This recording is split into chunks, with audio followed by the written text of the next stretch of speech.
Hello Chetan గారు. Hello madam. Chetan గారు, ఇప్పుడు కొన్ని విటమిన్స్ కి కొన్ని మనం ఏదైతే అనుభవిస్తూ ఉంటామో పెయిన్, నరాల బలహీనత అంటే విటమిన్ B12 కి నరాల బలహీనతకి ఏమైనా సంబంధం ఉంటుందంటారా?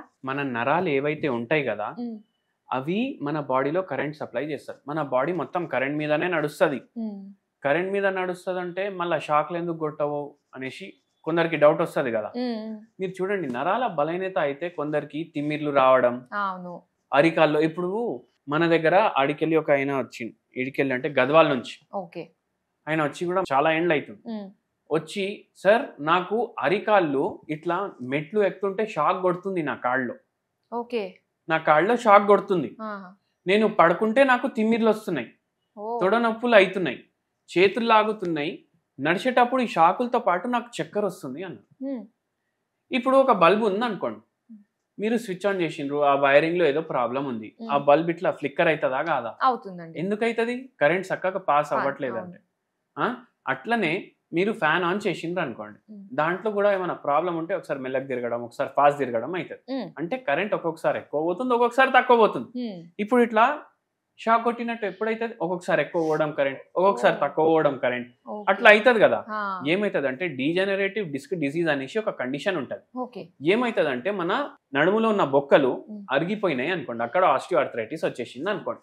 దాని తర్వాత ఇంటర్వర్టిబ్రల్ డిస్కులు ఉంటాయి, అంటే రెండు బొక్కలు ఇట్లా ఉంటాయి, దీని మధ్యలో డిస్క్ ఉంటుంది. అది ఈ బొక్కలకు ఒక రంధ్రం ఉంటుంది, దాంట్లోకి వెళ్ళి స్పైనల్ కార్డ్ పాస్ అవుతుంది.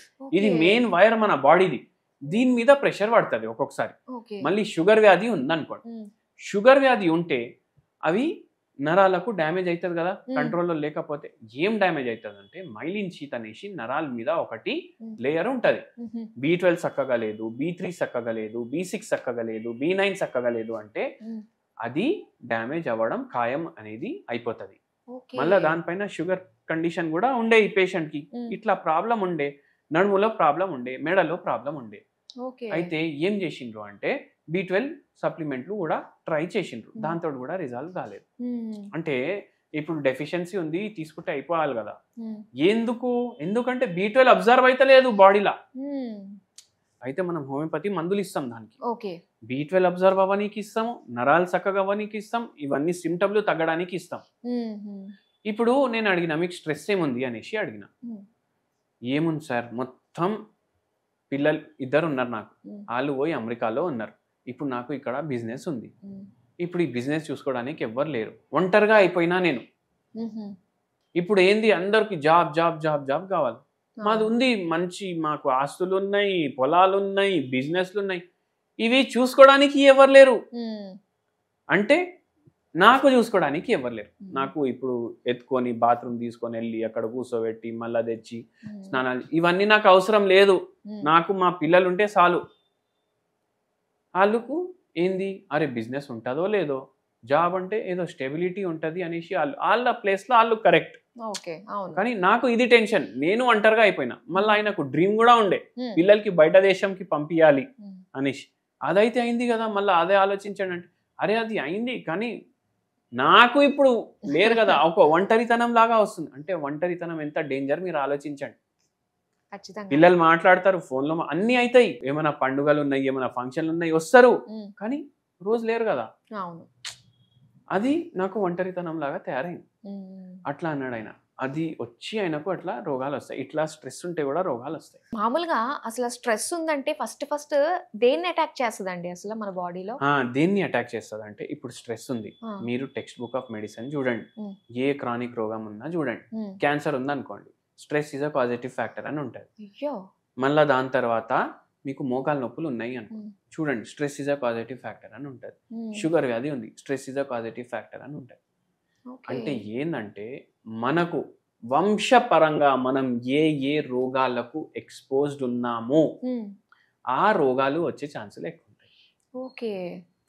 స్ట్రెస్ ఆ రోగాలకు మనకు ఇంకా పోరవిన్ని అటాక్ చేయనేసి చెప్తుంది. అట్లా అయితే ఈ పేషెంట్ కి అట్లా ఉండే. మన మందుల వల్ల అన్ని తగ్గినాయి. చక్కెర తగ్గింది, తిమ్మిర్లు తగ్గినాయి, కరెంట్ కొట్టడం తగ్గింది, నొప్పులు తగ్గినాయి, లాగడం తగ్గింది. అయితే అట్లా మళ్ళీ ఇంకోటి ఏంటంటే, మనం ఒక హోమ్ రెమెడీ కూడా చెప్పిన మీరు. ఇప్పుడు అబ్జార్ప్షన్ అయితలేదు, అందరు ఏమనుకుంటారు, ఒక B12 ఒకటే చాలు, మైలిన్ షీత్ మళ్ళా ఇదవ్వడానికి.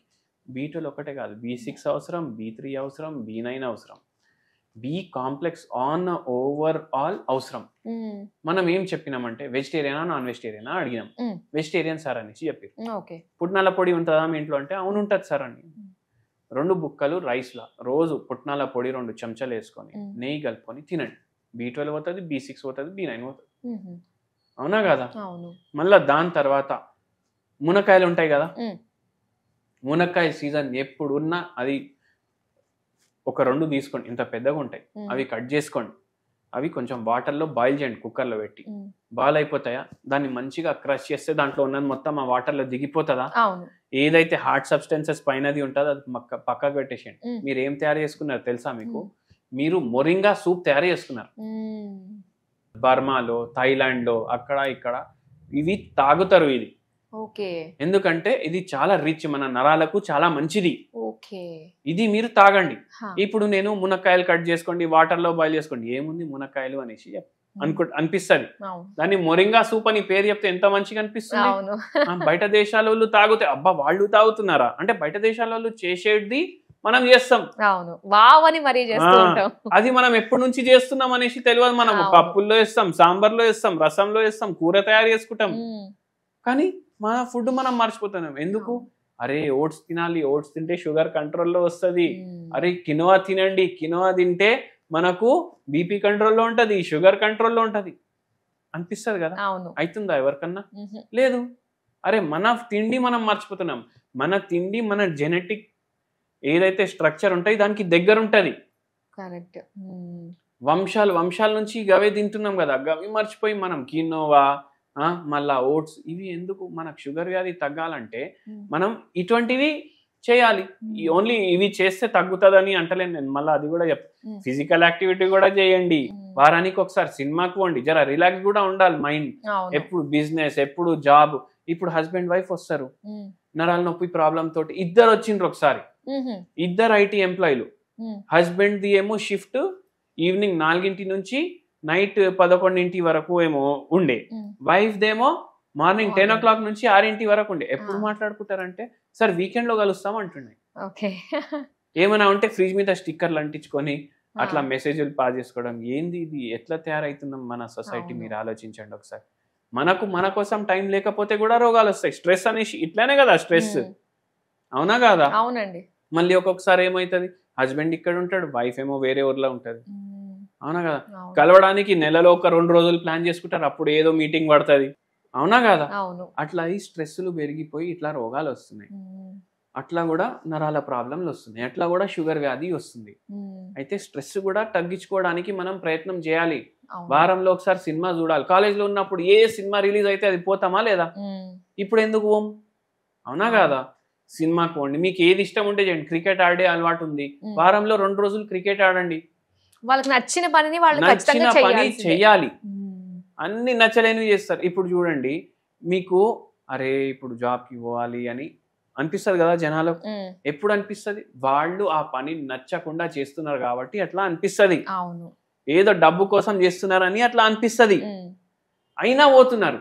నచ్చే పని డబ్బు వచ్చినా రాకపోయినా వారంలో 2 సార్లు చేసినా మనకు సుఖశాంతి ఉంటది, అవునా కదా? అట్లా ఉంటది. ఇప్పుడు డబ్బు ఉంటది, ఇప్పుడు కాలేజీలో ఏమో మంచి బండి కొనాలి అనేసి ఆశ ఉంటది. ఇప్పుడు డబ్బు ఉంది కానీ కొని ఎవరు నడుపుతారు అనేసి అనుకొని కొనము. కొనేసి వారంలో ఒకసారి నడిపించిన ఆనందం వేరే ఉంటది, అవునా కాదా? అయితే బాడీ ఆనందం, మన మైండ్ ఆనందం ఉంటే బాడీ ఆటోమేటికలీ ఆనందం అవుతుంది. అయితే ఈ మొరింగా సూప్ రెగ్యులర్ తీసుకోండి. మళ్ళీ దాంతో పాటు పొడులు అన్ని పప్పులతోటే చేస్తారు. మీరు అబ్జర్వ్ చేయండి, ఎక్కువ కందిపప్పుతో పొడి చేస్తారు, పుట్నాల పప్పుతో పొడి చేస్తారు, కరియాపాకుతో పొడి చేస్తారు.